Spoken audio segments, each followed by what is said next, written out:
Baik, kita mulai. Hmm, oke, kalau kita akan membicarakan slide kita hari ini adalah tentang tumbuh kembang. Jadi pertama kita harus memastikan dulu apa yang kita ingin cari dalam tumbuh kembang anak itu, gitu. Nah, tumbuh kembang itu bisa dilihat di sini definisinya apa? Definisinya dari tumbuh kembang adalah fungsinya kita adalah berfokus untuk pencegahan atau preventif. Selain kuratif sama promotif, untuk anak mencapai kualitas hidup yang optimal. Kita melihat anak itu tidak sebagai suatu individu saja, tapi juga kita melihat anak itu bagaimana dia tumbuh dengan lingkungan di sekitarnya, dan bagaimana lingkungan itu mempengaruhi pertumbuhan dan perkembangannya tadi.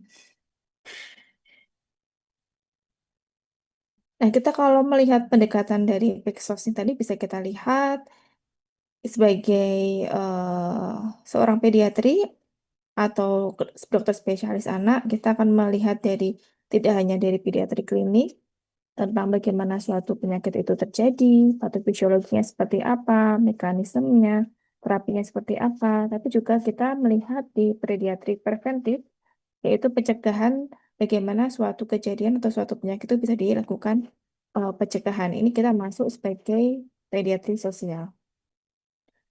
Yang akan kita bahas banyak hal meliputi penyakitnya. Penyakit itu tidak hanya penyakit ya, tapi secara umum keseluruhannya, epidemiologinya, morbiditas, mortalitas, statistik tentang penyakit itu sendiri, bagaimana faktor-faktor yang mempengaruhi penyakit, ya. Kemudian untuk efek preventifnya, kita juga menilai dari sisi terutama lingkungannya, mulai dari nutrisi, imunisasi, hubungan di lingkungan orang tua, ayah ibu, kemudian mekanisme untuk preventifnya seperti penyuluhan dan perujukan. Ini ya, yang dimaksud pediatri sosial, masuk pediatri pencegahan atau prevensi tadi, pendidikan kesehatan, juga masuk di pediatri sosial, serta pelayanan-pelayanan khusus. Nah, untuk pediatri pencegahan ini, kita ada pencegahan tidak hanya satu, dicegah di awal itu saja, tapi kita ada beberapa pencegahan, yaitu pencegahan primer, pencegahan sekunder, serta pencegahan yang sifatnya tertiar. Ya, mungkin kita akan brainstorming dulu,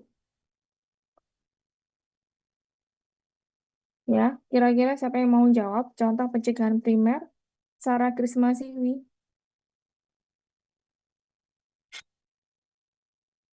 Sarah Krisma Siwi ada?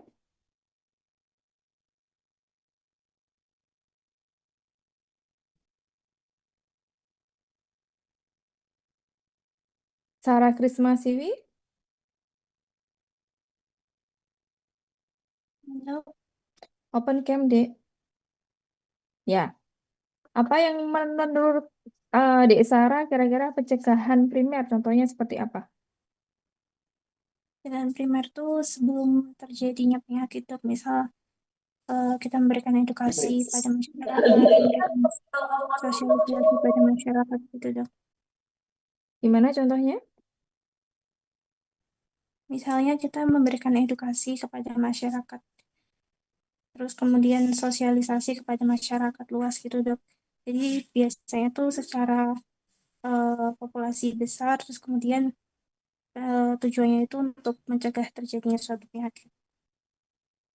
Ya, oke. Kalau kita pencegahan primer itu seperti disampaikan oleh teman kalian tadi, dia kalau primer berarti sebelum terjadinya penyakit. Misalnya anak sehat kita berikan imunisasi. Jadi kita lakukan pencegahan sebelum dia mendapatkan penyakit yang dapat dicegah oleh imunisasi, misalnya campak ataupun TBC gitu ya. Kita lakukan pencegahan dulu, kita berikan imunisasi. Atau kita lakukan pemberian vitamin A pada bulan Agustus dan Februari, semua anak di Indonesia di bawah usia 5 tahun dapat kapsul vitamin A berdasarkan usia. Kita melakukan pencegahan defisiensi vitamin A, seperti itu contohnya. Atau seorang anak dia akan pergi ke daerah yang sifatnya endemis malaria di Papua misalnya. Kita berikan profilaksis malaria untuk pencegahan dia terinfeksi oleh malaria juga bisa dilakukan. Kalau yang sekunder, coba Rizkina Aulia.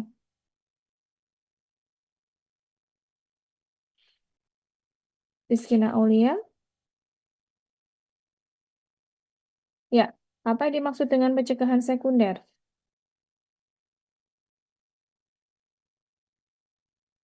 Pencegahan sekunder itu deteksi penyakit sedini mungkin, dok. Sama memberikan penanganan sesegera mungkin. Contohnya,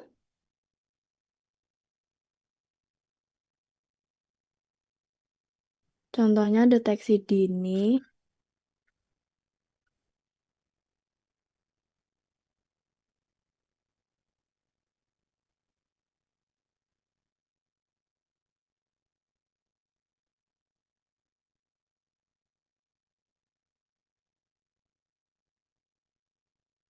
ya ditunggu yuk, Dek Rizkina.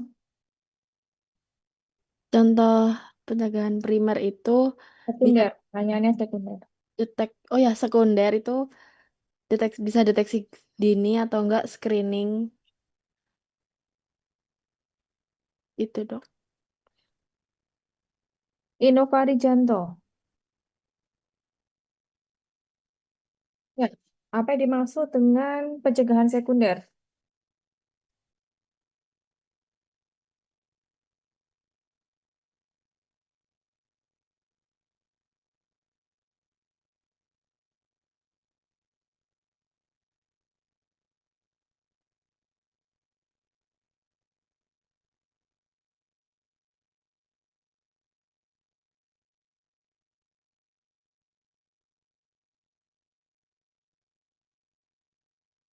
Ya, ini contohnya ya.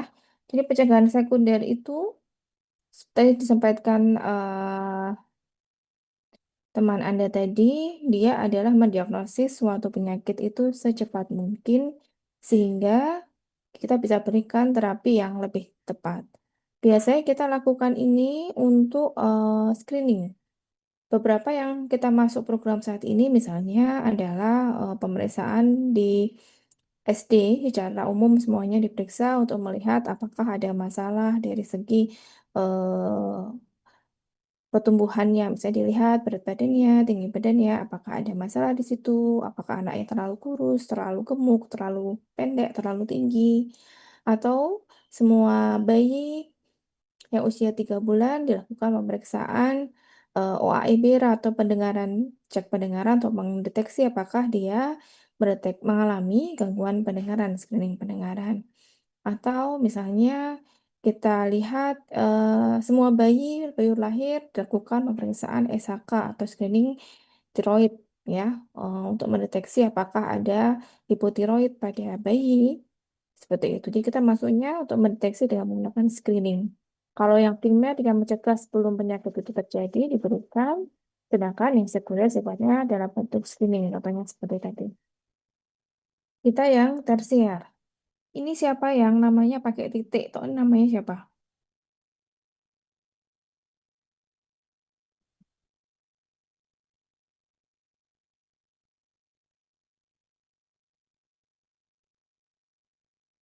Siapa ya? Selfie Mandasari dulu yuk, silahkan. Baik, dokter. Mm-mm. Tadi pertanyaannya terkait yang tersier, Ki, dok. Ya, Kalau yang pencegahan tersier itu, penyakitnya memang sudah ada, dan tujuan pencegahan tersier itu untuk meningkatkan kualitas hidupnya, dokter. oke. Nanti yang namanya pakai titik tolong diganti ya. Pencegahan tersier itu seperti disampaikan adalah supaya kalau memang pasien tersebut sudah menderita suatu penyakit, morbiditasnya kita kecilkan atau dia supaya quality of life-nya dia bisa maksimal. Paling sering misalnya adalah pada pasien cerebral palsy. Itu kita lakukan fisioterapi supaya nanti tidak muncul kontraktur atau kekakuan pada kaki atau tangan dari pasien. Atau pasien dengan diabetes mellitus gitu ya. kita lakukan pemberian insulin, pemberian obat-obatan dengan optimal gitu, supaya dia nanti tidak akan mengalami masalah atau gangguan multi organ karena DM itu bisa kemana-mana. Dia bisa morbiditasnya bisa mengalami kebutaan retinopati atau dia bisa masalah ke jantung gitu ya, kardiomiopati seperti itu. Lanjut. Nah, kalau pendidikan kesehatan itu biasanya kalau di tumbuh kembang dan pediatrik sosial kita berjalan bersamaan dengan Puskesmas. Dengan kita bisa memberikan edukasi kepada masyarakat tentang pentingnya kesehatan, misalnya di SD gitu ya. Kita edukasi tentang cara cuci tangan yang benar, cara apa rawat diri yang baik. Terus kemudian kita memberikan edukasi di posyandu tentang pemberian MPASI, pemberian vitamin A, obat cacing, kita bisa termasuk yang pendidikan kesehatan. Pada kondisi-kondisi pelayanan khusus yang sifatnya medis dan sosial, bisa kita lihat di contohnya posyandu, di bidan desa, tempat penitipan anak, ini masuk ranah di tumbuh kembang dan pediatrik sosial.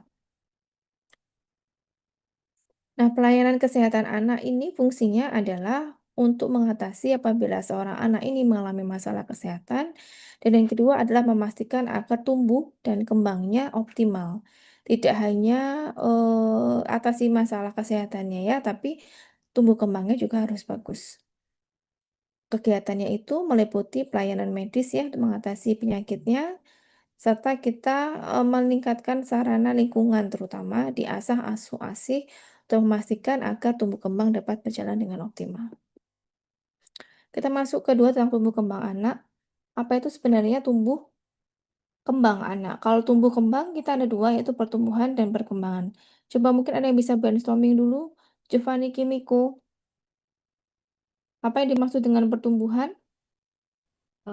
Untuk baik untuk pertumbuhan itu adalah sesuatu yang bisa diukur gitu dari anaknya. Galih Subhan Syabani? Galih Subhan. Ya, Hadir. pertumbuhan apa, Dek? Pertumbuhan itu pertambahan ukuran dari suatu makhluk hidup. Oke, kita simpan dulu ya. Farel Figardia, perkembangan apa? Hadir dokter. Eh, untuk perkembangan itu proses menuju pendewasaan dokter seperti sifat-sifat pada anak tersebut. Naila Fauzia, perkembangan?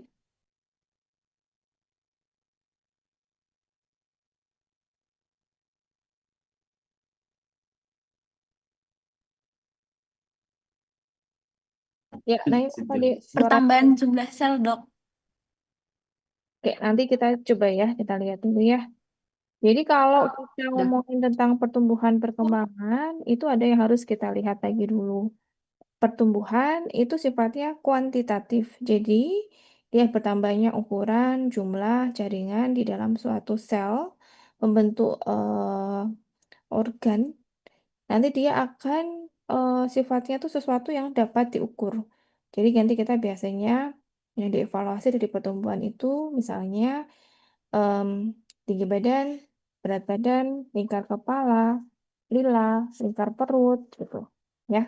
Sedangkan kalau perkembangan dia tidak hanya sifatnya kuantitatif, tapi lebih ke kualitatif. Jadi dia bertambahnya fungsi serta kemampuan suatu struktur menjadi suatu yang lebih kompleks. Contohnya perkembangan ini meliputi motorik kasar, motorik halus, bahasa, gitu ya. Kemampuan kemandirian masuknya di sana. Jadi kita evaluasi kapan seorang anak ini bisa berjalan, apakah anak ini bisa berlari. Kita masuknya di perkembangan. Nah, di tumbuh kembang dan pediatri sosial kita akan melihat semuanya tidak hanya dari segi pertumbuhan, tapi juga dari segi perkembangan. Kita evaluasi apakah seorang anak ini masih sesuai dengan usianya, baik itu pertumbuhan dan perkembangannya. Kemudian kita edukasi kepada orang tua, total stimulasi, jika ada masalah kita deteksi, dan kalau kita eh, ternyata kita dapatkan ada masalah pada anak tersebut, kita bisa lakukan intervensi lebih awal. Nih ya, ini kalau pertumbuhan itu bisa dilihat, ya berat badan, tinggi badan, tingkat kepala, pokoknya dia sesuatu yang dapat diukur kuantitatif. Kalau perkembangan, dia lebih ke fungsi dan kemampuan. Jadi dia ada penglihatan, pendengaran, motorik kasar, seperti itu. Nah, pentingnya di sini adalah di 1000 hari pertama kehidupan adalah di mana di fase-fase anak itu mengalami percepatan pertumbuhan dan perkembangan yang terjadi pada 1000 hari pertama kehidupan atau saat dari anaknya janin hingga anak itu berusia 2 tahun. Bisa dilihat di sini, di 1000 hari pertama kehidupan terutama terjadi percepatan di perkembangan saraf. Ya, 80% dari volume otak dia terbentuk di awal atau 1000 hari masa kehidupan tadi. Jadi bisa dilihat sini ada peningkatan dari kemampuan mendengar, melihat, kemampuan produksi bicara, pemikiran kognitif, semuanya terjadi di awal-awal di 2 tahun pertama kehidupan. Ya, di sini bisa dilihat lagi kalau sistem saraf pusat itu mengalami percepatan pertumbuhan terutama di masa janin di sini di awal. Tadi seperti yang sebelumnya pernah disampaikan bahwa pertumbuhan dan perkembangan itu banyak hal yang mempengaruhi. Contohnya adalah dari segi lingkungannya, ada fase mikro, mini, meso, makro. Mikro itu apa aja? Contohnya dari ibunya, pendidikan ibunya, gizi ibunya, apakah ibu mendapatkan KB, terus kemudian bagaimana nutrisi anaknya. Kalau di mini, bagaimana hubungan di keluarganya. Meso, bagaimana sarana pendidikan, pelayanan kesehatan, serta makro, terutama pembiayaan dari segi kesehatannya. Kemudian dia ini akan mempengaruhi kebutuhan dasar anak untuk mendapatkan asuh, ASI, serta ASA. Asuh itu bagaimana dia mendapatkan pengasuhan seperti pakaian, terus kemudian imunisasi, pelayanan kesehatan, makanan. ASI bagaimana dia mendapatkan kasih sayang, sedangkan ASA bagaimana anak itu mendapatkan stimulasi dari orang tuanya. Semuanya akan mempengaruhi perkembangan dan pertumbuhan anak sejak prenatal hingga anak itu remaja. Dengan kita juga harus melihat faktor genetik juga ya di masing-masing anak itu tadi. Kalau misalnya pada kasus seorang anak dengan dia BPLR gitu ya, dia kan banyak hal yang mempengaruhi dan mempengaruhinya itu hingga sampai dia nanti dewasa lagi. Dia BPLR itu tadi nanti resikonya kalau nggak kita atasi dengan bagus, dia akan menjadi seorang anak yang pendek. Anak yang pendek dia kan jika tidak terintervensi dengan baik, dia akan menjadi seorang dewasa yang pendek. Seorang dewasa yang pendek itu, dia akan beresiko, satu, dia mengalami malnutrisi, gampang sakit, kemampuannya tidak bisa optimal, gitu ya, dia akan muter-muter gitu seperti ini. Makanya ini harus kita pastikan dulu agar terutama bagian pertumbuhannya bisa teratasi dengan baik. Mengingat di Indonesia ini sendiri banyak anak-anak yang mengalami masalah malnutrisi, tidak hanya pendek atau stunting ya, tapi lebih ke gizinya kurang atau berat badannya kurang juga banyak alami di Indonesia. Ya, jadi kita harus pastikan bahwa seorang anak itu bisa mendapatkan nutrisi dan stimulasi terutama di 1000 hari pertama kehidupan. Kalau kalian lihat di sini, ada beberapa banyak hal yang mempengaruhi di masing-masing fase. Mulai dari misalnya di fase-fase awal, fase infant usia 0 sampai usia 1 tahun, itu terutama yang mempengaruhi adalah nutrisi serta hormon tiroid. Begitu nanti udah masuk di fase anak-anak di usia 1 sampai 5 tahun, dia akan banyak hal lagi yang mempengaruhi. Ada genetik, ada hormon pertumbuhan, ada apa namanya, faktor-faktor keluarga, lingkungan yang sangat mempengaruhi. Begitu di fase pubertas, dia lebih banyak dipengaruhi oleh faktor hormon, yaitu hormon testosteron, estrogen, growth hormone gitu ya. Jadi kita harus baca semuanya ini. Nah, untuk pemantauan tumbuh kembang, ada yang pernah mengikuti kegiatan di Puskesmas atau pernah menemani keluarga ya. Di sana kita memang kalau di anak yang kita pantau pertama adalah pemantauan tumbuh kembangnya dulu. Pemantauan tumbuh kembang ini terutama 2 tahun pertama kehidupan harus bisa termonitor dengan baik karena tadi hal yang sudah kalian lihat tadi, dia fase-fase percepatan sangat tinggi di 2 tahun pertama kehidupan. Nah, semuanya anak itu beresiko. Jadi, jangan kita menganggap remeh kalau anak yang sejak awalnya bagus, pasti pertumbuhan ke depannya akan bagus juga. Misalnya kalian dapatkan anak lahir berat 3.500, ya, menangis kencang, nggak ada masalah apa-apa gitu ya.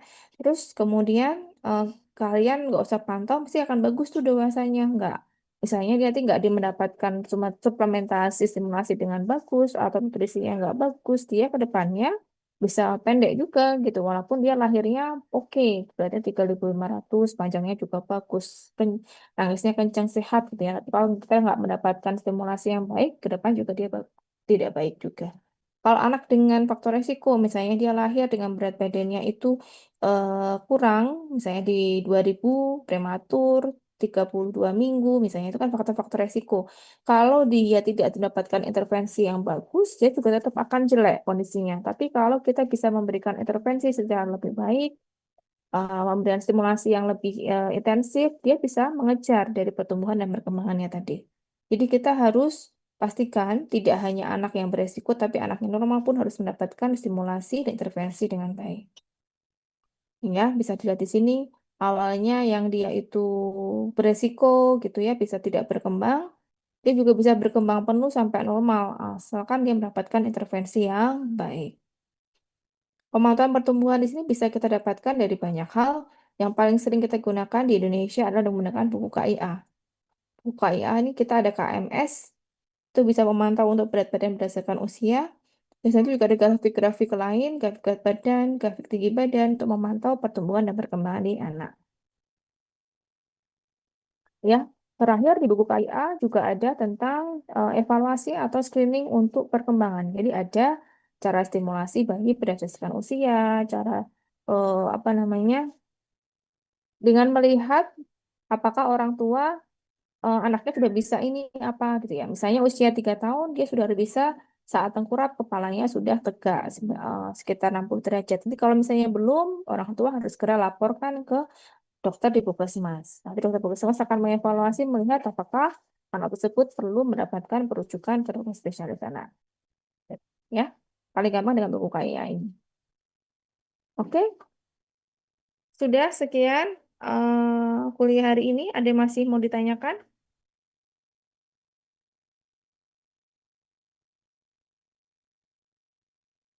Kalau nggak ada, nanti bisa kita lanjutkan untuk kuliah yang imunisasi. Nanti kita penjadwalan lagi ya. Nanti biar salah satu teman dari kemarin, siapa? 2 orang dari kelompok A, 1 orang dari kelompok A, 1 orang dari kelompok B bisa hubungi saya untuk janjian yang tentang imunisasi.